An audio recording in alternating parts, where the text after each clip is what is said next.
Teman-teman sekalian, selamat berjumpa kembali dengan saya pada kesempatan ini. Tentu pada kesempatan ini saya mau menyaringkan atau menyampaikan beberapa update mengenai situasi COVID-19 di Amerika Serikat.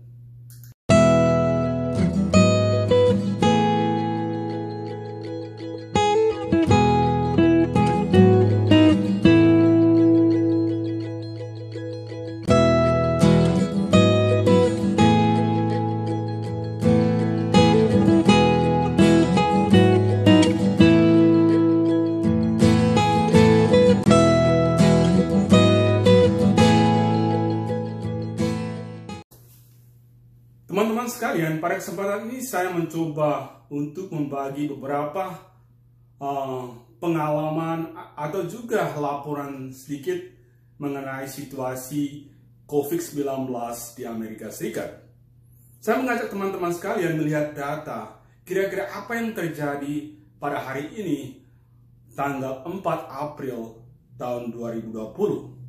Nah, kalau kita melihat di dalam televisi, orang yang terkena virus corona sampai hari ini tercatat 1.171.041 orang. Sementara kalau kita melihat data 4 hari lalu itu tercatat 1 juta orang yang terkena virus. Artinya dalam 4 hari ini orang yang terkena virus jumlah 1.771.041 orang. Nah, sementara orang yang meninggal hari ini tercatat 68.285. Kalau kita bandingkan 4 hari lalu, itu total yang meninggal hari lalu itu sekitar 60.000 orang yang meninggal. Nah, kalau kita melihat data ini, kita bisa lihat bahwa orang yang terkena virus di Amerika sekarang itu sudah mulai menurun. Dan juga orang yang meninggal juga itu menurun drastis. Artinya inilah catatan-catatan yang positif yang mungkin kita pelajari, karena dari segi data orang yang meninggal maupun yang terkena virus itu sekarang mulai menurun. Itu berarti sudah ada tanda-tanda positif yang terjadi di Amerika Serikat. Saya tidak tahu yang ada di Indonesia. Paling tidak data yang tercatat di sini kelihatannya orang yang terkena virus maupun orang yang meninggal sudah mulai. Banyak orang bertanya kepada saya, kapan Amerika Serikat akan dibuka kembali secara normal? Nah, untuk menjawab pertanyaan ini, sejauh ini Amerika belum membuka seluruhnya secara total. Teman-teman tahu bahwa Amerika itu memiliki 50 state. Artinya kalau dikatakan Indonesia, Amerika itu memiliki 50 provinsi. Nah, di Indonesia itu mungkin 28 atau 29 provinsi, tetapi di Amerika memiliki 50 provinsi atau disebut di sini 50 state. Nah, teman-teman sekalian, menurut data yang ada, bahwa Amerika Serikat itu sekarang pelan-pelan beberapa state itu dibuka. Hampir lebih dari setengah state di Amerika sudah mulai buka. Menurut catatan hari ini, itu yang buka atau provinsi yang buka atau state yang terbuka, yang buka kembali secara normal sekarang ini adalah sekitar 32 states. Sementara di state di mana saya tinggal sampai hari ini, gubernur belum mengizinkan untuk membuka kembali state ini. Kenapa? Karena state atau provinsi Louisiana yang saya tinggal ini termasuk hotspot. Artinya bahwa masalah virus corona di sini itu sangat besar. Karena itu gubernur saya di Louisiana, Amerika Serikat, sampai hari ini dia belum mengizinkan state-nya atau provinsinya dibuka kembali secara normal. Tetapi menurut informasi akan dibuka itu pada tanggal 15 Mei yang akan datang. Artinya sekitar 10 hari lagi. Tetapi itu belum pasti karena tergantung situasi yang terjadi. Kalau misalnya orang yang terkena virus tetap meningkat, orang yang meninggal tetap meningkat, kemungkinan besar kita akan perpanjangkan untuk menutup provinsi Louisiana atau state Louisiana. Kelihatan kosong, tidak ada mobil yang banyak di sini, semua jalan kosong.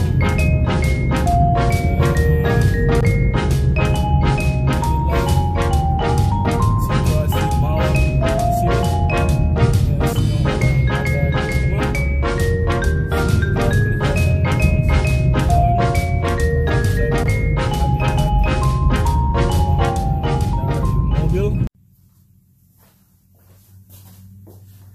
teman-teman sekalian, membuka state atau provinsi atau negara tidak berarti bahwa semua orang hidup bebas, semua orang hidup seperti normal. Di sini pemerintah tetap menerapkan aturan-aturan yang ada. Misalnya, meskipun provinsi terbuka, tetapi setiap orang wajib untuk mengikuti aturan-aturan yang ada. Misalnya, harus ada jaga jarak satu sama lain. Ya, sekitar 2 meter jarak satu sama lain. Yang kedua, orang tetap harus pakai masker. Yang ketiga, orang harus pakai sarung tangan. Yang keempat, orang harus sendirian, tidak boleh berkerumunan dengan orang lain. Nah, untuk gereja sekarang, itu sampai saat ini belum diizinkan ada misa atau kebaktian di gereja, di dalam gereja. Tetapi mereka sekarang mulai izinkan ada misa di luar gereja, tetapi harus ikut aturan yang berlaku. Seperti jaga jarak, pakai masker, pakai sarung tangan, lalu tidak boleh berdekat dengan kerumunan orang banyak. Jadi aturan-aturan tetap berlaku. Bagi mereka yang tidak mentaati aturan berlaku, maka ada sanksinya yang melanggar aturan. Artinya teman-teman sekalian, Amerika Serikat ataupun di state atau provinsi ini, ada state yang sudah dibuka, tetapi dengan catatan mereka harus mentaati aturan-aturan mengenai virus corona yang berlaku di sini. Teman-teman sekalian, kalau kita melihat ini adalah penelitian atau riset mengenai jaga jarak dari satu orang ke orang lain. Rupanya, kalau dari lihat hasil penelitian mereka, itu sebenarnya ini tidak hanya 2 meter jarak satu sama lain. Bahkan di sini disebutkan tadi, itu sampai 12 feet. Kurang lebih, itu 3 meter lebih, bahkan 4 meter.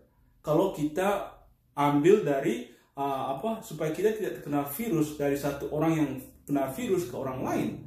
Artinya selama ini kita hanya berhenti pada 2 meter, tapi rupanya para riset melihatnya itu bisa mencapai lebih dari 6 meter kalau orang terkena virus dari orang yang kena virus. Karena teman-teman sekalian, kalau kita lihat di sini, ini adalah percobaan untuk mengetahui seberapa jaraknya virus corona itu bisa terinfeksi kepada orang lain. Lalu yang kedua teman-teman, apakah sekarang sudah menemukan obat di Amerika mengenai virus corona? Tentu sampai sekarang ada beberapa ahli dan pemerintah sudah meyakini ada obatnya. Tetapi di satu sisi juga masih diragukan. Artinya belum 100% ada obatnya. Tapi sekarang sudah menggunakan katakanlah percobaan, terutama mereka-mereka yang terkena itu parah. Maka mereka mencoba kasih percobaan obat tes apakah itu efektif atau tidak. Tapi paling tidak sekarang Amerika sudah menemukan obatnya, lalu vaksinnya, kemudian tapi paling tidak ada tanda positif mereka menemukan obat yang bisa mencegah maupun menyembuhkan virus ini. Tetapi dengan catatan sampai detik ini itu juga belum 100% benar atau belum 100% itu efektif. Paling tidak ada tanda positif Amerika sekarang menemukan obatnya. Meskipun belum secara total itu betul terjadi. Teman-teman sekalian, itu saja dulu sharing pengalaman saya mengenai situasi virus corona di Amerika Serikat. Tentu teman-teman sekalian ini bukan untuk menyebarkan apa, tapi paling tidak sebagai ilmu pengetahuan, sebagai informasi yang mungkin kita bisa ambil maknanya, terutama teman-teman yang ada di Indonesia yang mungkin di beberapa daerah belum terkena virus corona, tetapi paling tidak inilah yang terjadi di Amerika Serikat, bahwa virus corona ini menyebar ke seluruh dunia. Itu tidak dibatasi dengan apapun. Virus corona ini betul-betul menyebar seluruh dunia. Karena itu kita perlu extra hati-hati, perlu belajar banyak, dengar pemerintah, dengar ahli-ahli yang berurusan dengan ini, kesehatan, dokter atau perawat. Ya, masyarakat harus mendengar mereka karena hanya mereka sajalah yang tahu bagaimana cara mencegah virus ini. Nah, karena teman-teman, sharing pengalaman ini sebagai bahan pelajaran teman-teman kita, baik yang ada di Amerika maupun yang ada di sana, untuk tetap berwaspada. Karena virus corona ini kita tidak tahu 100% di dalam kenyataannya. Karena itu marilah kita berwaspada, mendukung satu sama lain, mendukung para dokter atau perawat yang mencoba bekerja keras untuk virus ini. Terima kasih. Semoga kita bertemu kembali.